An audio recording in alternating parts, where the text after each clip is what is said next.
Hello everyone, welcome to Educathon. मैं हूं अनय। मैं आपकी फिजिक्स में मदद करूंगा। हम आज अपना टॉपिक शुरू करेंगे और ये रहा आज का हमारा एजेंडा। आज हम देखेंगे fundamental units versus derived units. फिर हम देखेंगे हाउ टू डिराइव यूनिट्स जो डिराइव्ड यूनिट होते हैं उन पे हम कैसे पहुंचे, उनका डेरिवेशन कैसे किया जाए। फिर हम देखेंगे कन्वर्जन ऑफ यूनिट्स, जो कि मैट्रिक्स होता है हमारा मैट्रिक्स सिस्टम। स्मॉल यूनिट्स से हायर यूनिट्स कैसे जाए, हायर यूनिट्स से स्मॉलर यूनिट्स में कैसे जाए, वो आज हम देखेंगे। फिर हम देखेंगे कन्वर्जन डेरिवेशंस, कुछ एग्जांपल्स लेंगे हम जिसमें हम देखेंगे कि यूनिट्स की मदद से हम कैसे कन्वर्ट कर सकते हैं एक यूनिट से दूसरे यूनिट, जिसमें कि हमारे फिजिक्स के न्यूमेरिकल्स में हमें मदद मिले। फिर हम डिमेंशनल एनालिसिस, जो कि हायर स्टैंडर्ड्स में हमें पढ़ाया जाता है, उसको भी थोड़ा सा देखेंगे। कुछ यूनिट्स के लिए उसकी भी हम बात करेंगे। तो चलिए शुरू करते हैं। इसके साथ ही हम सबसे पहले देख लेते हैं fundamental units versus derive units.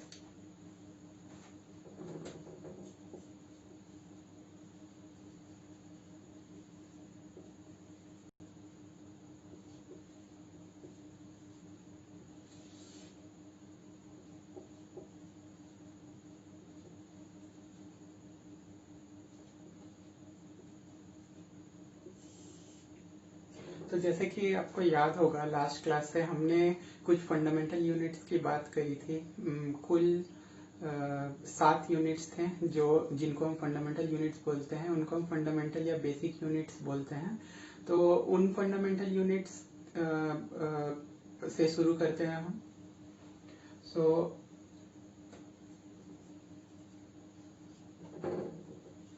Length का हमारा फंडामेंटल यूनिट क्या था? मीटर। मास का हमारा फंडामेंटल यूनिट था केजी। टाइम का फंडामेंटल यूनिट बता सकते हैं क्या? सेकंड्स। करेक्ट, सेकंड्स था हमारा टाइम का फंडामेंटल यूनिट।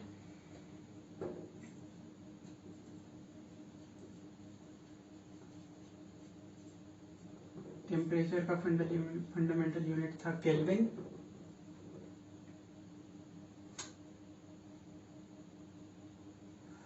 क्या हो गया हमारा? लेंथ हो गया, मास हो गया, टाइम हो गया, टेम्परेचर हो गया। इलेक्ट्रिक करंट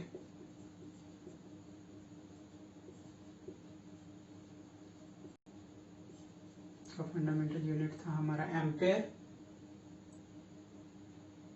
इसके बाद क्या होता है? Amount of substance.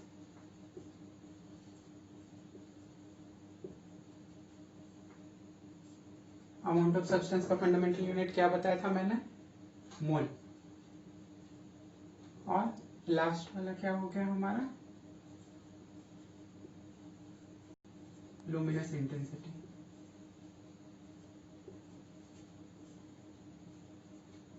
कैंडेला।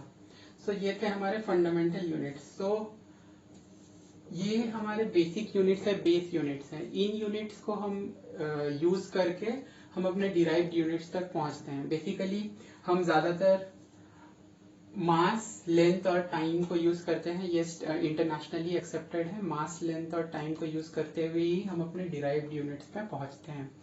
तो हम देख लेते हैं कौन से यूनिट्स हमारे डिराइव्ड यूनिट्स होते हैं। सो इसका फर्क समझने के लिए हमें ये समझना पड़ेगा, फंडामेंटल यूनिट्स जब हम बोलते हैं उसका मतलब है कि उन यूनिट्स से बेसिक और कुछ नहीं होता। वो ऐसे यूनिट्स हैं जिन यूनिट्स को हम एक दूसरे से डिराइव नहीं कर सकते। वो ऐसे यूनिट्स हैं जिन यूनिट्स को यूज करके हम दुनिया के कोई भी और यूनिट्स हो, कोई भी क्वांटिटी हो, जिसको हम मेजरेबल टर्म्स में बात कर सकते हैं जिसका। सो फंडामेंटल यूनिट्स का इंपॉर्टेंस यही है कि they help us to derive other units. Those units are known as derived units. So derived units हम देख लेते हैं कुछ। डिराइव्ड यूनिट्स हमारे हो गए जैसे एरिया, वॉल्यूम, फिर आपका क्या हो गया? डेंसिटी हो गया, प्रेशर हो गया। फिर आप बताइए क्या कौन से यूनिट्स डिराइव्ड यूनिट्स हो सकते हैं? फोर्स हो गया, फिर वर्क डन या फिर एनर्जी हो गया, फिर और कौन सा डिराइव यूनिट है। ठीक है, अभी के लिए हम यही डिराइव यूनिट देखते हैं। सो एरिया को हमने डिराइव यूनिट क्यों बोला? सपोज आपको एक स्क्वायर का सबसे सिंपल एग्जांपल लेते हैं। सपोज आपको एक स्क्वायर का एरिया निकालना है, आप क्या करेंगे? बेसिकली स्क्वायर का एरिया क्या होता है? Will take two sides of a square and then will square it. Suppose 1 centimetre का एक स्क्वायर है, 1 सेंटीमीटर का, उसका एक साइड 1 सेंटीमीटर है, दूसरा साइड भी 1 सेंटीमीटर है, तो इसका एरिया क्या हो जाएगा? 1 centimetre into 1 centimetre equals to 1 centimetre square. So ये सेंटीमीटर क्या है? ये जो हम नाप लगा रहे हैं एक साइड का, ये सेंटीमीटर किस चीज का नाप है? लास्ट टाइम हमने पढ़ा था, याद होगा आपको। सेंटीमीटर हम कौन सा पैरामीटर, कौन सा फंडामेंटल यूनिट को डिनोट करने के लिए सेंटीमीटर यूज कर सकते हैं? बताइए। Correct, length. So we are measuring the length of one side of a square and another side of a square and we are finding area. Area में हम कैसे पहुंच रहे हैं? हम एक फंडामेंटल यूनिट की मदद से एरिया में हम पहुंच रहे हैं, मतलब area is derived from a fundamental unit. ठीक है, so 1 centimetre into 1 centimetre equals to 1 centimetre square. तो ये हो गया आपका एरिया। एरिया आप डिराइव किया। वॉल्यूम क्या हो गया? वॉल्यूम आपका क्या होता है? Volume equals to length into breadth into height. Suppose we are talking about a volume of a substance which has length, breadth and height. Suppose we are talking about a volume of a swimming pool. ठीक है, तो उसमें कितना पानी अटेगा? उसका length into उसका breath into उसका height के बराबर। सो उसका वॉल्यूम हम निकाल पाएंगे एक स्विमिंग पूल का। तो लेंथ क्या हो गया? लेंथ फिर मेरा एक फंडामेंटल यूनिट हो गया जिसको हम मीटर से डिनोट कर सकते हैं फॉर ए स्विमिंग पूल। तो क्या हो गया? इसको हम ऐसे भी लिख सकते हैं, length into length, because breadth also is an entity which is denoted by a side. जैसे सपोज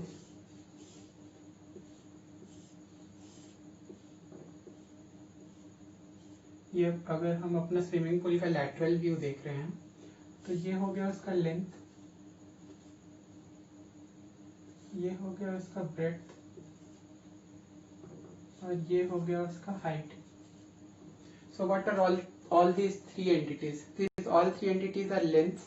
उसको हम मेजर कर सकते हैं, एक मेजरिंग टेप से हम उसको मेजर कर सकते हैं, राइट? सो वो लेंथ हो गया।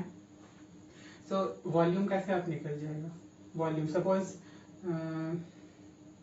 इसका लेंथ है 5 मीटर, इसका ब्रेथ है 3 मीटर और इसका हाइट है 2 मीटर। ठीक है, तो इसको हम कैसे निकाल लेंगे? 5 meters into 3 meters into 2 meters, that is 5 3 is 15 meter cube. So this is how we derive volume. So volume derived कैसे हुआ? Because वो fundamental unit length को use करके हम volume निकाल रहे हैं। ठीक है, हो गया। अभी हम देख लेते हैं डेंसिटी। डेंसिटी का फॉर्मूला क्या होता है? आप सब जानते ही होंगे। Density equals to mass per unit volume. अब हमें मास का फंडामेंटल यूनिट क्या होता है? आप बताइए। केजी होता है। ठीक है, अब वॉल्यूम का फंडामेंटल यूनिट क्या होता है? वॉल्यूम का फंडामेंटल यूनिट अभी हमने निकाला, फंडामेंटल यूनिट वो हो गया आपका मीटर क्यूब। ठीक है, तो हम इसको क्या लिख सकते हैं? KG slash metre cube. तो ये क्या हो गया? डेंसिटी आपका क्या हो गया? एक डिराइव्ड यूनिट हो गया डेंसिटी। ठीक है, सो ऐसे ही अभी चलिए हम हाउ टू डिराइव प्रेशर देख लेते हैं। प्रेशर को कैसे डिराइव कर सकते हैं? सो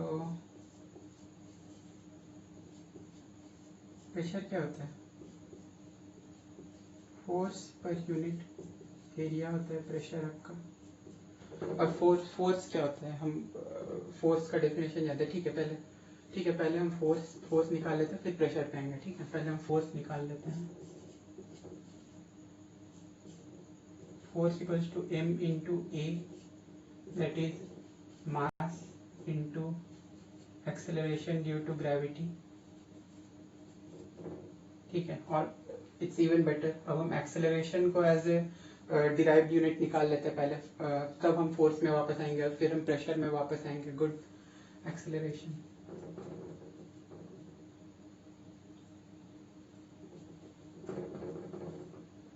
सो एक्सेलरेशन क्या होता है हमारा? एक्सेलरेशन इज, बताइए, final velocity minus initial velocity with time, ठीक है। अब वेलोसिटी इक्वल्स टू क्या होता है? Velocity also is a derived unit.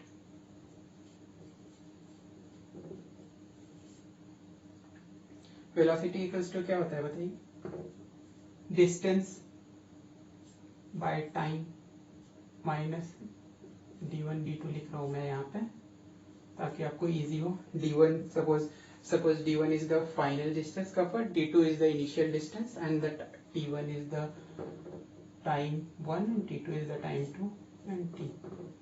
Just for reference purpose लिख रहा हूँ मैं ताकि इसका सब्सट्रैक्शन जीरो ना निकले, ठीक है। अब डिस्टेंस, सपोज डिस्टेंस मेरे डिस्टेंस का फंडामेंटल यूनिट, सबसे क्लोजेस्ट फंडामेंटल यूनिट आप बोर्ड में देख के बताओ, डिस्टेंस का फंडामेंटल यूनिट कौन सा मैं यूज कर सकता हूँ? मीटर यूज कर सकता हूँ। अगर वो किलोमीटर में भी हो, जैसे इस केस में, जैसे इस area of a small square के केस में हमने किया 1 सेंटीमीटर स्क्वायर। इसको मैं अभी आपको बताऊंगा, जैसे हम कन्वर्जन ऑफ यूनिट सीखेंगे तो हम हमेशा फंडामेंटल यूनिट्स में वापस आते हैं। हम फंडामेंटल यूनिट्स में वापस आते हैं, उससे हमें क्या मदद मिलता है? हम उससे बड़े या छोटे यूनिट्स में जा सकते हैं बड़े आसानी से। सो इसका एग्जांपल को अभी आप कंसीडर करो, याद रखना, हम इससे भी 1 सेंटीमीटर स्क्वायर से भी 1 मीटर स्क्वायर जा सकते हैं। सो उसको हम कन्वर्जन ऑफ यूनिट्स में पढ़ेंगे, मैट्रिक्स में पढ़ेंगे। सो हम वापस आते हैं अपने सम पे। सो एक्सेलरेशन क्या हो गया आपका? d/t। तो डिस्टेंस को हम किस चीज से, मीटर से मेजर कर सकते हैं। सो सपोज यहाँ पे overall distance by time minus distance by time आपका हो गया। ये एक सब्ट्रैक्शन करने के बाद आपका एक आंसर आया जो कि डिस्टेंस आपको मीटर में आया और टाइम आपका सेकंड में आया, ठीक है। और ये टाइम तो आपका सेकंड में है ही, तो इसको आप कैसे डिनोट कर पाओगे? Metre by second square, that is nothing but, और ठीक है ना। तो ये मेरा निकल गया क्या? एक्सेलरेशन निकल गया। अब इस एक्सेलरेशन को मैं यूज कर सकता हूँ फोर्स में, कर सकता हूँ यूज, ऑफ कोर्स यूज कर सकता हूँ। सो मास का क्या होता है मेरा? मास का फंडामेंटल यूनिट होता है मेरा केजी, ठीक है ना। मास का फंडामेंटल यूनिट होता है केजी। केजी इंटू एक्सेलरेशन को अभी जस्ट हमने डिराइव किया, इंटू मीटर पर सेकंड स्क्वायर। तो फोर्स का हमारा यूनिट क्या निकल गया? केजी मीटर पर सेकंड स्क्वायर, ठीक है। हमें फोर्स मिल गया यहाँ पे, ठीक है। तो अब हम प्रेशर को एज ए डिराइव्ड यूनिट निकाल सकते हैं, ठीक है ना, निकाल सकते हैं। तो क्या हो गया मेरा? केजी मीटर पर second square divided by area. Suppose area को हम कैसे डिनोट कर सकते हैं? एरिया को इन टर्म्स ऑफ मीटर हम कैसे डिनोट कर सकते हैं? Metre square, that is nothing but KG into metre divided by metre into metre into second square. Metre 1 metre चला गया, तो ये क्या हो गया मेरा? केजी पर मीटर, ठीक है। तो ये हो गया हमारा प्रेशर। सो प्रेशर और डिराइव्ड यूनिट हमने देख लिया। हमने क्या देख लिया? हमने एक्सेलरेशन देख लिया, वेलोसिटी देख लिया, ठीक है। और हमने क्या देखा? एरिया देखा, वॉल्यूम देखा, डेंसिटी देखा, फोर्स देखा, और एक्सेलरेशन देखा, प्रेशर देखा। सो ऐसे हम डिराइव कर सकते हैं। अभी वर्क डन क्या होता है? वर्क डन आप जानते हैं, किसी एक फोर्स को अगर आप किसी एक बॉडी पे अप्लाई करें और उसका डिस्प्लेसमेंट हो over a period of time, तो वो होता है वर्क डन। तो अभी हम वर्क डन को देख लेते हैं, how we can see work done as derived unit, ठीक है। सो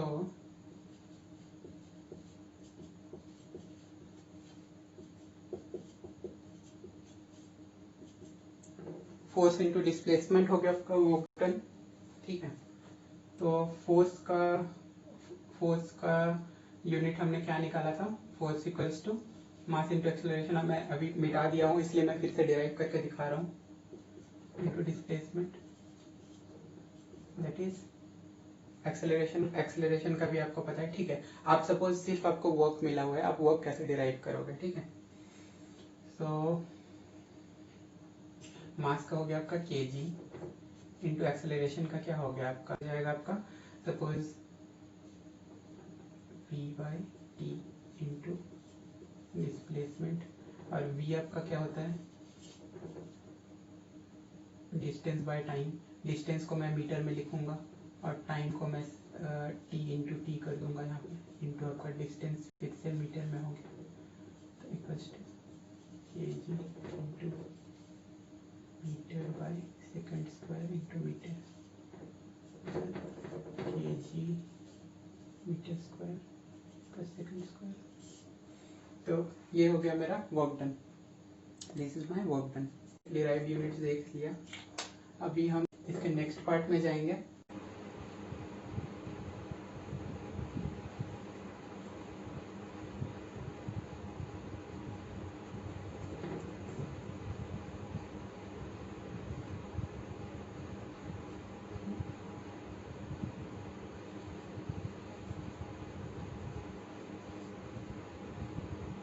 तो ये हो गया मेरा मीटर से स्मॉल, ये हो गया मेरा मीटर से लार्ज। और भी कुछ डिनोशंस होते हैं, उनको मैं लिखता हूँ, फिर हम इस पे बात करेंगे।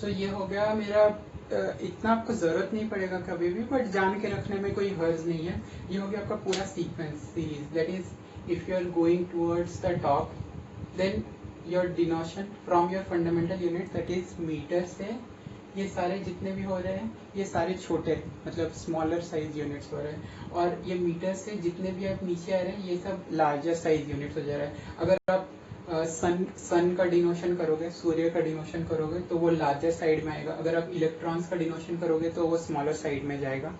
सो हमें ऐसा कन्वर्जन ऑफ यूनिट्स का जरूरत क्यों होता है in our day to day life. Suppose आप एक इलेक्ट्रॉन का ही बात कर लो, इलेक्ट्रॉन का रेडियस का अगर आप बात करोगे तो आप उसको मीटर्स में नहीं बोलोगे। अगर आप एक फुटबॉल फील्ड का बात कर रहे हो, फुटबॉल फील्ड अगर एक सर्कुलर फुटबॉल फील्ड है और आप अगर उसका रेडियस का बात कर रहे हो तो आप उसको मीटर्स में बात करोगे। अगर आप एक पूरा सर्कुलर टाउन का बात कर रहे हो तो आप उसका रेडियस का बात अगर करोगे तो आप उसको किलोमीटर्स में बात करोगे। वही सन का अगर बात हो गया तो फिर सन का रेडियस भी किलोमीटर्स में होगा, अर्थ का रेडियस भी किलोमीटर्स में होगा। तो आप समझ रहे होंगे मैं ये सब एग्जांपल्स क्यों ले रहा हूँ। So metre is always my standard, metre is my SI। ठीक है, अब मीटर से किलोमीटर का आपको डिफरेंस पता है, 1 किलोमीटर इक्वल्स टू 1000 मीटर। ठीक है, वही हो गया। मीटर से सेंटीमीटर का आपको पता है 10⁻⁻² का डिफरेंस होता है, that is 1 metre equals to 100 centimetre. So आप देख रहे हैं जैसे नीचे आ रहा है दैट इज 10⁻³ मीटर। आप देख सकते हैं जैसे ही ये नीचे आ रहा है, मीटर से नीचे आ रहा है तो उसका डिनोशन क्या हो रहा है, पावर पॉजिटिव में हो रहा है। That means that value is getting multiplied when we are moving from metre to kilometre, that value of meter is getting multiplied, it is increasing in size. And when जब हम metre से ऊपर जा रहे हैं, जैसे सेंटीमीटर की ओर जा रहे हैं, तो डिनोशन क्या हो जा रहा है आपका, नेगेटिव हो जा रहा है, -2. That is the value of centimetre itself is larger than metre. मतलब सेंटीमीटर का जो वैल्यू है, that is the mathematical expression which is in front of centimetre is larger. That means जब हम ऊपर की ओर जा रहे हैं, तो for to reach that value we have to multiply something larger. So हम ये याद रखेंगे कि ऊपर की ओर जाते टाइम हम 10 टाइम्स मल्टीप्लाई करेंगे और नीचे की ओर आते टाइम हम 10 टाइम्स डिवाइड करेंगे. वो यहाँ तक, बस इस लेवल तक. ठीक है. इसके बाद थोड़ा सा डिनोशन चेंज हो जाता है. It's in the multiplication of 3 and it's in the multiplication of -3. तो ये कैसे काम करता है ये मैं दिखाता हूँ आपको. मेगा हो जाता है आपका 10⁻3, गीगा हो जाता है आपका 10⁻6, टेरा हो जाता है आपका 10⁻9, पेटा हो जाता है आपका 10⁻12, एक्सा हो जाता है आपका 10⁻15. दैट इज माइक्रो हो जाता है आपका 10⁻6, नैनो हो जाता है आपका 10⁻9, पिको हो जाता है 10⁻12, फेम्टो हो जाता है 10⁻15 एंड ऑटो हो जाता है 10⁻18. सो यस, दैट्स millimeter हो जाता है 10⁻3. So this is it. If I 1 meter equals to 1 times meter अगर मैं consider करूँ, तो these are the denotions which happen while we are trying to convert to a matrix. ठीक है. तो इसके हम कुछ एग्जाम्पल देख लेते हैं. सपोज हमें कन्वर्ट करना है 1 kilometre equals to how much millimetre. आप कैसे कन्वर्ट करोगे? आपको याद तो नहीं रहता कि 1 kilometre equals to how many millimetres. तो आप क्या करोगे, इसका जो क्लोजेस्ट एसआई यूनिट होता है, that is the SI unit for length, that is metres को आप पहुंचने का कोशिश करोगे. तो आपको पता होगा कि 1 metre equals to 10⁻3 millimetre. Right. अभी हमने देखा. तो 1 kilometre equals to 1000 meters, which is nothing but 10⁻3 meters. So इन दोनों इक्वेशन से 1 किलोमीटर इक्वल्स टू 1 मिलीमीटर में हम पहुंच सकते हैं. So 1 kilometre 10⁻3 times 10⁻3 millimeters, that is nothing but 10⁻6 millimeters. So 1 kilometre से 1 मिलीमीटर में पहुंचने के लिए हमें किसने मदद करा? हमें फंडामेंटल यूनिट ऑफ लेंथ ने मदद करा. 1 gram equals to how many kilograms. Opposite तो हमें पता है, तो that is we know 1 kg equals to 1000 grams. तो क्या हो जाएगा हम अगर यूनिटरी मेथड से करें तो 1 gram equals to 1/1000 kg, that is 10⁻³ kg. इसका आंसर क्या निकल गया? 10⁻3.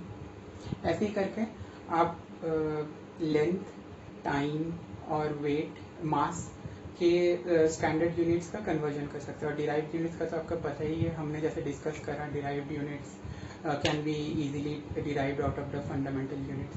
सो हमने अभी क्या देखा? कन्वर्जन ऑफ यूनिट्स और मैट्रिक्स. मतलब मैट्रिक्स का क्या है, मैट्रिक्स कैसे हमें मदद कर सकती है. मैट्रिक्स जानना is well and fine, but if you remember the conversion factors, that is 10⁻⁴ how much, if it is positive और इफ इट इज नेगेटिव, ये अगर आप जानेंगे तो आप इजीली किसी भी मैथमेटिकल इक्वेशन में या फिर किसी भी आप फिजिक्स के प्रॉब्लम में उसको यूज कर पाएंगे. How much is 1 kilometre per hour with respect to metre per second. So ये हम बहुत ही नेचुरली यूज़ करते हैं और ये हमारे मैथमेटिकल प्रॉब्लम्स में मदद करता है. तो आप में से बहुतों को होगा इसका वैल्यू पता होगा ऑलरेडी, बट ठीक है, हम इसको डिराइव करते हैं. आगे बढ़ते हुए 1 किलोमीटर बाय 1 आवर को हम क्या लिख सकते हैं? आप बताओ. मीटर के टर्म्स में किलोमीटर को हम कैसे लिख सकते हैं? हमने देखा ऑलरेडी. That is 1000 metre. और आवर्स को हम minutes as well as seconds दोनों के टर्म में लिख सकते हैं। हमें कौन सा चाहिए, हमारा फंडामेंटल यूनिट सेकेंड है, इसलिए हम क्या लिखेंगे 60 × 60 since there are 60 minutes in an hour and 60 seconds in 1 minute, that's why it is 60 × 60। ठीक है, सेकेंड। सो ये कितना हो जाएगा मेरा 1000 डिवाइडेड बाय 60 × 60 आपका हो गया 3600 सेकेंड। ये हो गया मीटर, 0 कैंसिल हो गया आपका। ठीक है, ये आपका 5 से गया, सॉरी 2 से गया, so that is 5/18 metre per second. So आपका क्या आ गया 1 kilometre per hour equals to 5/18 metre per second. Inversely 18/5 times अगर आप 1 मीटर पर सेकेंड से किलोमीटर पर आवर में बदलना चाहते हैं तो वो 18/5 हो जाएगा। और एक एग्जांपल हम देख लेते हैं, ये टर्म्स में हम देखते हैं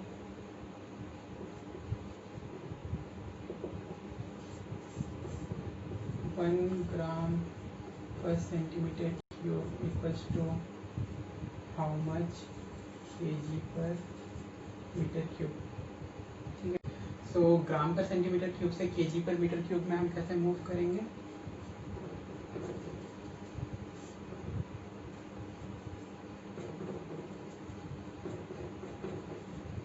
और 1 ग्राम इक्वल्स टू कितना kgs होता है हमें पता है,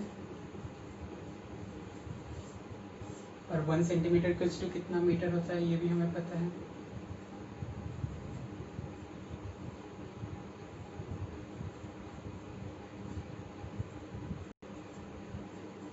तो ये कितना हो गया,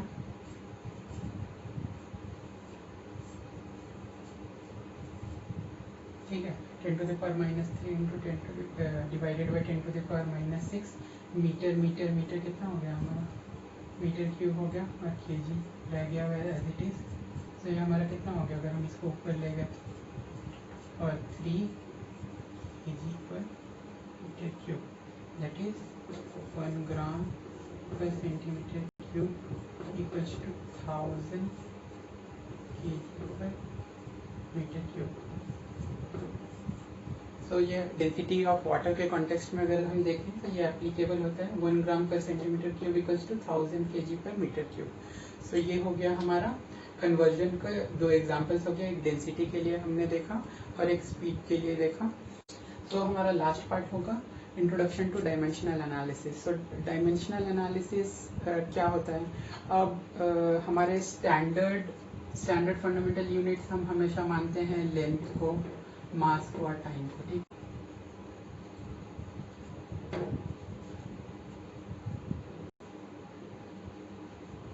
इसका डिनोशन हम करते हैं एल से, कैपिटल एल।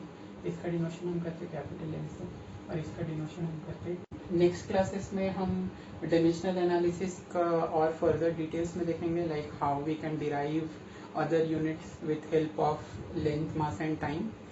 तो आज हमने क्या देखा, आज हमने देखा fundamental units versus derived units. फिर इन डिराइव्ड यूनिट्स को हम डिराइव कैसे करें फंडामेंटल यूनिट से वो हमने देखा। फिर हमने देखा मैट्रिक्स, मैट्रिक्स का मतलब क्या होता है, मैट्रिक्स हमें क्यों ज़रूरत होता है, how to go upwards from metre to its higher levels and how to come downwards from meter to its lower levels। फिर उसको हम convert कैसे करें, उनके factors क्या होते हैं, how does the factor affects the measurement। फिर हमने देखा कि कन्वर्जन का डेरिवेशन हम कैसे करें। दो common like well used examples in physics लिया हमने, एक डेंसिटी का एग्जांपल लिया और एक स्पीड या फिर वेलोसिटी का एग्जांपल लिया, और हमने डायमेंशनल एनालिसिस का इंट्रोडक्शन करवाया। सो आज के लिए बस इतना ही। आपको अगर वीडियो अच्छा लगा हो तो अपने फ्रेंड्स के साथ शेयर करिए, ज़रूर से लाइक कीजिए, हमारे साथ बने रहिए। और आपको अगर कुछ भी डाउट्स हो तो यू कैन लाइक ईमेल अस, आप मेल करना, हम उन डाउट्स को एड्रेस करेंगे, ज़रूर से ज़रूर एड्रेस करेंगे, और हम आपके क्वेरीज को क्लैरिफाई करने की कोशिश करेंगे। सो हमारे साथ बने रहिए और thank you for watching. Stay tuned and please subscribe to our channel for latest updates. Thank you. See you next time.